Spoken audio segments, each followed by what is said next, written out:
no tan frágil. Vamos a leer la palabra de Dios en Primera Tesalonicenses, la que vamos a tener en la pantalla. Y nuestro mensaje tiene dos puntas, o dos subtemas. Y lo vamos a ver. Lo van a tener, por supuesto, todos los que lo tienen en el apunte y sigan mirando. Pero vamos a empezar ya con la lectura. Dice: pero nosotros, los hermanos, separados de vosotros por haber vestido vuestra persona, pero no el espíritu, estaba muy ansioso, con profundo deseo de ver vuestro rostro, ya que queríamos ir a vosotros, al menos yo, Pablo, más de una vez, pero Satanás nos lo ha impedido. Seguimos. Por lo cual, no pudiendo soportar más, pensamos que era mejor quedarnos solos en Atenas. Y enviamos a Timoteo, nuestro hermano y colaborador de Dios en el Evangelio de Cristo, para fortalecernos y alentarnos respecto a nuestra fe, a fin de que nadie se inquiete por causa de estas aflicciones, porque vosotros mismos sabéis que para esto hemos sido destinados. Es el apóstol de los gentiles, es el hombre que Dios enfrentó camino a Damasco, y al cual le había dicho: te he puesto para que hables ante el rey de los príncipes. Pero la realidad es que Pablo no sabe para dónde ir. En Hechos 16:3, antes de que comience todo el viaje, todo su tiempo en Europa, dice la Escritura: pasaron por la región de Frigia y Galacia, habiendo sido impedidos por el Espíritu Santo de hablar la palabra en Asia. Cuando llegaron a Misia, intentaron ir a Bitinia, pero el Espíritu de Jesús no se lo permitió. Los intentos de Pablo parecen fracasar. Él quiere ir a Asia, quiere pasar a Bitinia, tiene un profundo deseo de servir al Señor, pero el Espíritu Santo le dice no.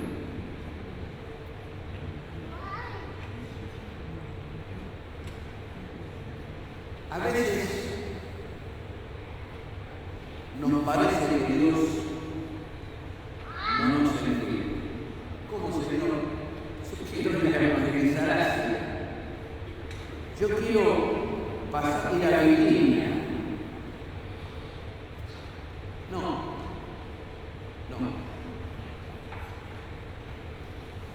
Y tranquilamente, quizá alguno de nosotros hubiera dicho: bueno, yo quería ir a evangelizar Asia, quería ir a Bitinia, estuve trabajando ahí, me vuelvo a casa.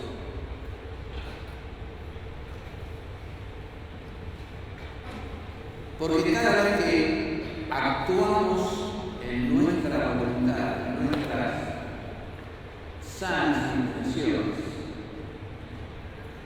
cuando queremos hacer lo que bien nos parece, y no dije lo que nos parece, la Biblia dice lo que bien me parece, el último versículo después, y sentimos un freno, podemos enojarnos.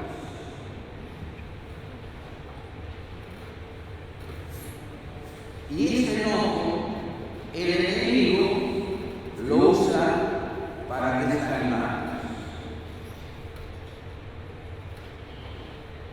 En la Escritura hay normas hay mandatos.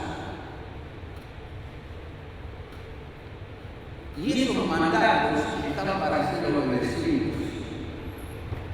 A veces pensamos que por estar en la época de la gracia,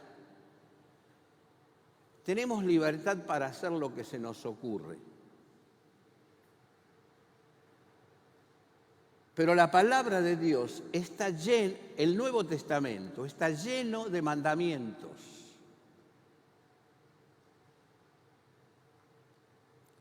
Que no son sugerencias, mi hermano, mi hermana, son mandamientos.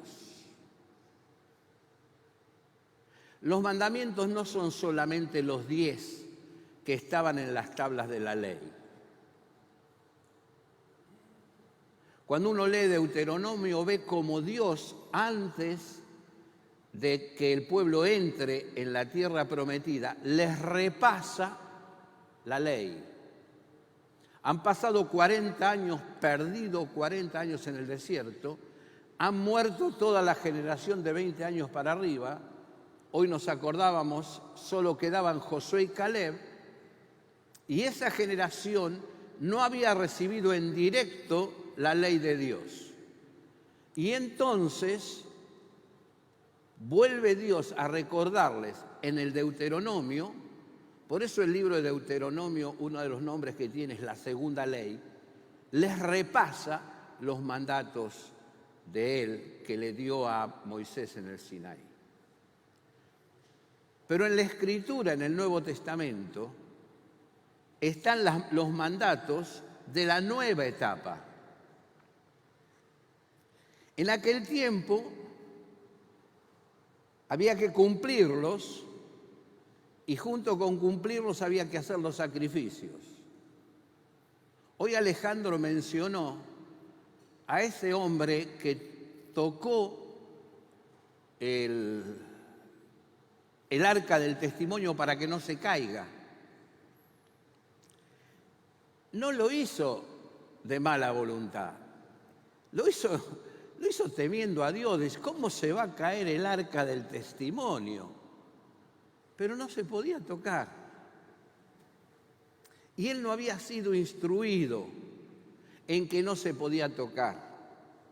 Y lo estaban llevando, como bien dijo Alejandro, estaban llevando el arca como a ellos bien les pareció. Pero no había que llevarla así. No en un carro nuevo, con bueyes buenos, no. Había que llevarla tapada, con varas, y lo podía llevar solamente un grupo de levitas. Tuvieron que volver a leer la ley para saber lo que la ley decía de cómo llevar el arca. Mientras tanto, el arca estuvo en la casa de Obed-Edom y ese arca bendijo esa familia. Mi hermano, Dios nos entiende siempre. Y Dios, cuando ve que tenemos un corazón que quiere honrarle, pero que a veces quiere hacer su voluntad, nos pone el freno, como se lo puso a Pablo, y dijo, por acá no. Y Pablo, en vez de enojarse, fue para el otro lado, donde Dios le señalaba. A veces la voluntad de Dios es difícil de entender. Ahora, ¿por qué es difícil de entender a veces la voluntad de Dios? Dice el Salmo, la comunión íntima de Jehová es con los que le temen y a ellos hará conocer su pacto. Señor, ¿qué querés de mí? Dame una revelación. Ay, encima las luces estas que me iluminan como si yo fuera un iluminado. Dame una revelación. Mira la palabra, viví cerca mío, viví en santidad y voy a tener el placer de hacerte conocer mi voluntad. No le voy a decir esto a Moisés. No le voy a decir esto a Abraham.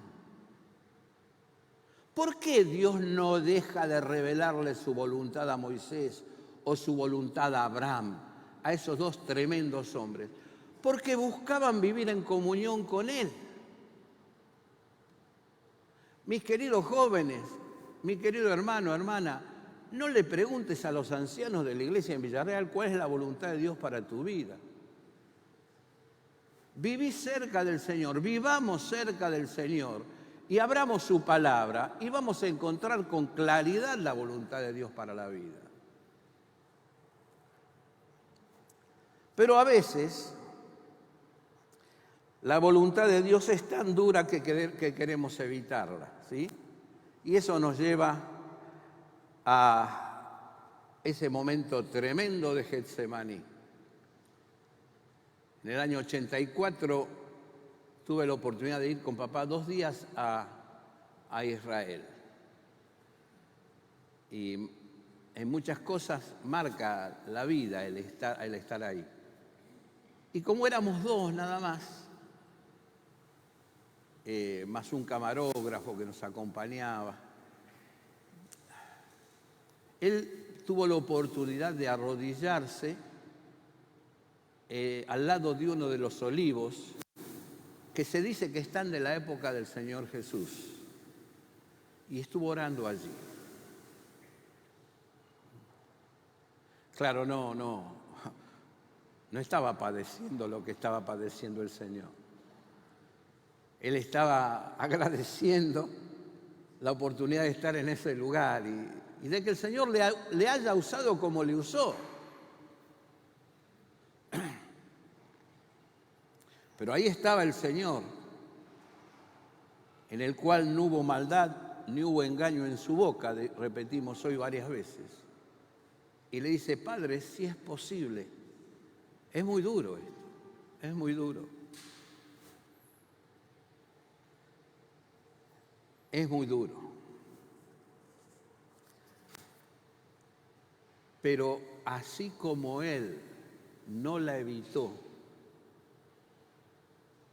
Él le dijo a los discípulos: la copa que el Padre me ha dado, ¿no la he de beber? Así, mi hermano, mi hermana, nosotros debemos ser obedientes a la voluntad de Dios. Así que ellos están allí, lejos de Tesalónica, están ansiosos por encontrarse, por volver a ver a los hermanos, y sienten el impedimento. Pablo dice: y el diablo nos estorba. Y dice: enviamos a Timoteo, nuestro hermano y colaborador. Como bien se adelantó Rafael, quizá tenía 20 años Timoteo. La escena es muy sencilla. No se habla del padre de Timoteo, más que se sabe que ese padre era un padre griego. Pero lo que Pablo dice en una de las cartas a Timoteo es que abuela y mamá, Loida y Eunice, le enseñaron la palabra. Por lo tanto, da la idea de que el padre no estaba, quizás había muerto. Así que este es un muchacho, un adolescente, que se cría a la luz de la palabra, pero con 2 mujeres, 2 sencillas mujeres, en un pequeño pueblito.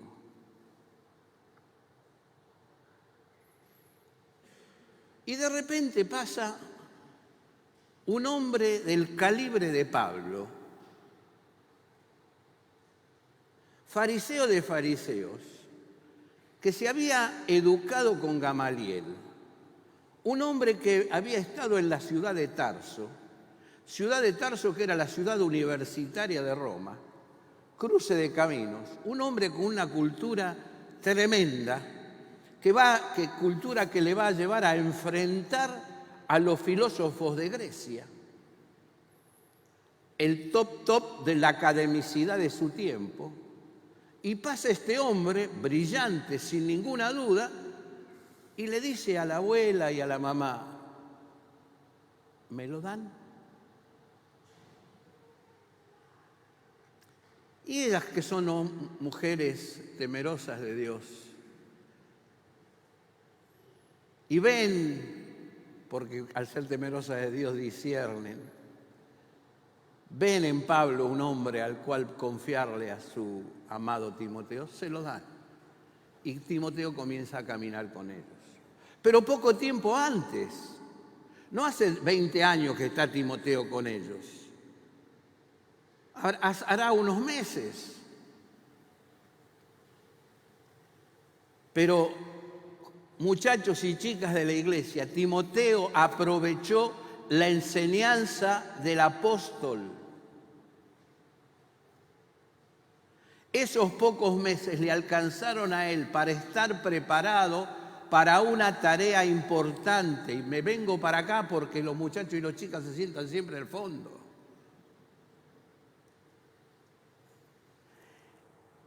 Con solo 20 años vuelve a la difícil Tesalónica para buscar informes para Pablo de cómo están los hermanos. 20 años. Hoy 20 años es la adolescencia.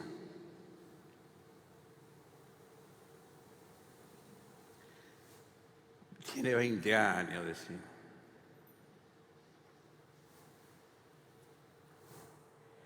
Samuel, cuando Dios le habla, Samuel, ¿se acuerdan? Samuel. Y Samuel cree que es Elí y va y le dice, sí, mi señor. Samuel, no, yo no te llamé. Samuel. Sí, mi señor. Y Elí ahí reacciona. Pobre Elí con los hijos que tenía. Y entonces la tercera vez le dice, mira, si te vuelve a llamar, decí, habla Jehová, que tu siervo escucha. ¿Cuánto tendría? 7 años, 8 años.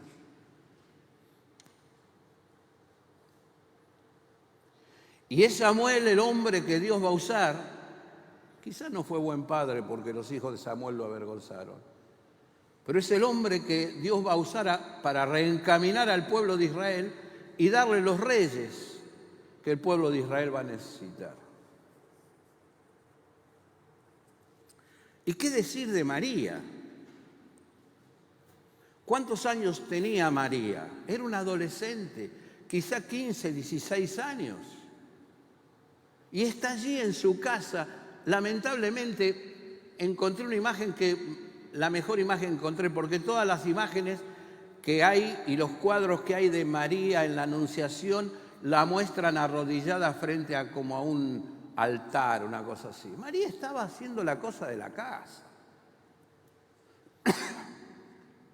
Y de repente se encuentra con un varón que le dice, salve muy favorecida, el Señor es contigo, bendita tú entre las mujeres. ¿Qué? No, conmigo no cuente, soy muy chica.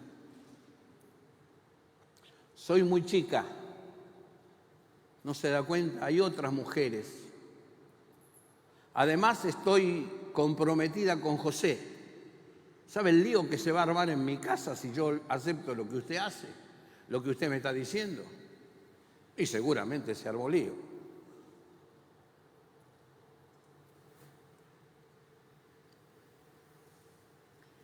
He aquí la sierva del Señor, hágase conmigo conforme a tu palabra. Muchachos, chicas, hermanos que nos sentimos jóvenes, aún con las canas o sin pelo, siempre el Señor nos está llamando a hacer algo conforme al reglamento de la palabra, siempre conforme a la palabra. Digámosle como dijo María, he aquí la sierva del Señor. ¿Se acuerdan? Después la va a visitar a Elizabeth y canta el Magnificat. Engrandece mi alma al Señor y mi espíritu se regocija en Dios mi salvación, porque ha mirado la bajeza de su siervo. La Iglesia Católica dice que era concebida sin pecado original y María le dice, no soy pecadora. Les contesta, no, acá estoy, soy pecadora. Pero se pone en las manos de Dios. 17 años, mocoso. Tenía papá cuando comenzó a venir a servir y a evangelizar este pueblo. 17 años. En la iglesia de donde salía le decían, no, pará José, pará, sos pibe. A los 17 años se enroló en el ejército como archivista, soldado archivista. Habló en una conferencia en Rosario vestido de soldado archivista. 17 años. En ese tiempo y en el tiempo de nuestra adolescencia, nosotros no teníamos la posibilidad de decir, me quedo a dormir. Teníamos que estar al pie del cañón. Un día estábamos preparados para ir a un picnic, ¿sí? Año 61 o al fin del 60, estábamos preparados para ir a un picnic, o de 1 de mayo, o de 1 de enero, o de 6 de enero, que era nuestro picnic, ¿te acuerdas, Gardo? Y cae un camión de ladrillos a la puerta de la escuela. Y llega papá. ¿Ustedes se creen que nosotros le dijimos, estamos yendo a un picnic? ¿Ustedes se creen que nosotros dijimos eso? Nos bajamos los varones, las chicas se reían, desgraciadas, se reían. Y nosotros cargando los ladrillos. Un domingo al mediodía, papá me dice a Pablo y a mí, vamos a la escuela. Papá, es domingo. No, pero vamos a subir ladrillos y preparar material para que mañana los albañiles, cuando llegan, ya tengan todo preparado. Habíamos tenido la escuela dominical, estábamos cansados, salíamos a buscar a los chicos. Y eso lo hacía la juventud de la iglesia. Si ustedes se acuerdan, Juan Carlos nos contaba en el video, no de ahora, sino de... Hacíamos, veníamos de estudiar, veníamos de trabajar, lo hacíamos. Lo hacíamos con alegría, nos quedábamos a dormir en el templo, en los bancos, los dábamos vuelta, no eran así, eran derechos, y nos dormíamos allí. 17 años, 18. Y cuando era la reunión al aire libre, estábamos todos con la Biblia en la mano así, y no sabíamos quién iba a hablar. Y entonces pasaba o papá, o don Augusto, o Sanino, por atrás nuestro, y estábamos todos con la espalda así para que no nos toque, pero nos tocaban. Y nos tocaban y teníamos que ir a dar la palabra. Al que tocaban, se escuchaba un respiro de alivio de todos los demás. Y nos poníamos a orar por el que le tocaba dar la palabra. No eran frágiles, no éramos frágiles, éramos fuertes porque estábamos aprendiendo a vivir la vida cristiana en el Señor.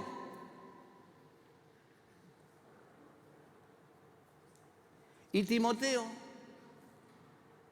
que nadie menosprecie tu juventud, que nadie te diga, sos un pibe, que nadie te diga, sos un adolescente, como diciendo, no servís.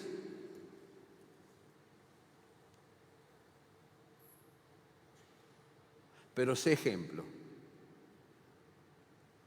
Pero comportate como corresponde. Pero honra al Señor en tu vida. Pero prepárate para servirle.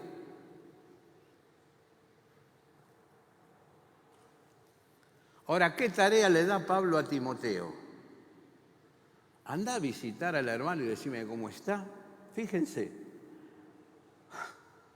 Yo cuando lo leía y lo estudiaba temblaba. Lo mandó para afianzaros y daros ánimo en vuestra fe para que nadie vacile en esas tribulaciones.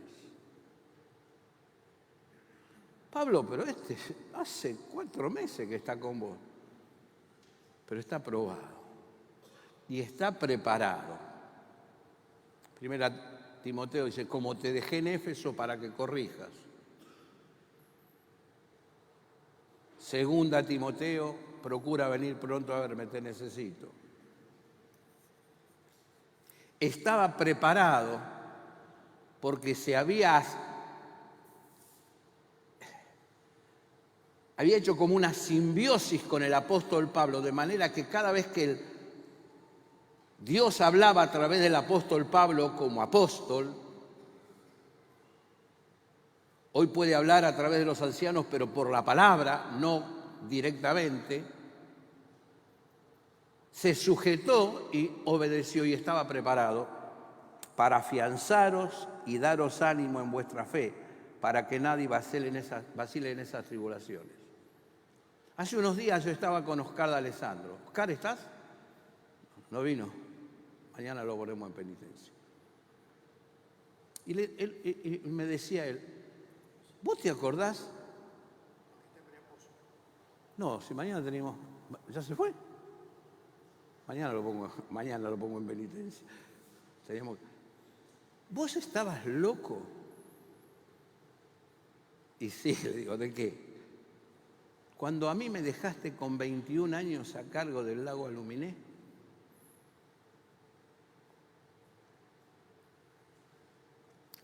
y seguramente, pero Dios me dio la gracia de ver en vos, en Susana, en Tommy, en Dani, el equipo de hombres que hacía falta para ese momento, Ana y yo, y los que estábamos ya nos veníamos. Y el Señor te bendijo. Después de casi 40 años, los comerciantes se acuerdan de Oscar. 21 años, a cargo de una institución.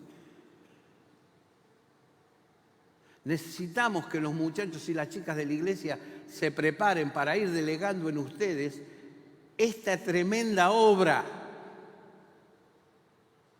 Pero aguántennos, tienen que estar cerca nuestro, que somos los que tenemos la experiencia, el conocimiento, y a los cuales el Señor nos ha puesto como responsables.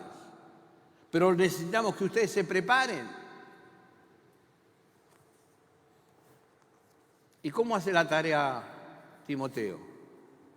La cumple bien. Acaba de llegar de ahí Timoteo y nos ha traído, imagínense el corazón del apóstol escribiendo esto, ¿no? Nos ha traído buenas noticias de vuestra fe y de vuestro amor, y dice que conserváis siempre buen recuerdo de nosotros y que deseáis vernos así como nosotros a vosotros. Vuelve Timoteo, Pablo, tarea cumplida. ¿Y cómo los viste? Firmes en la fe. ¿Y se acuerdan? Sí, están deseando verte a vos y a Silvano y a todos los hermanos. Se enteraron de lo de Berea y les gustaría conocer a los hermanos de Berea. Firmes en la fe.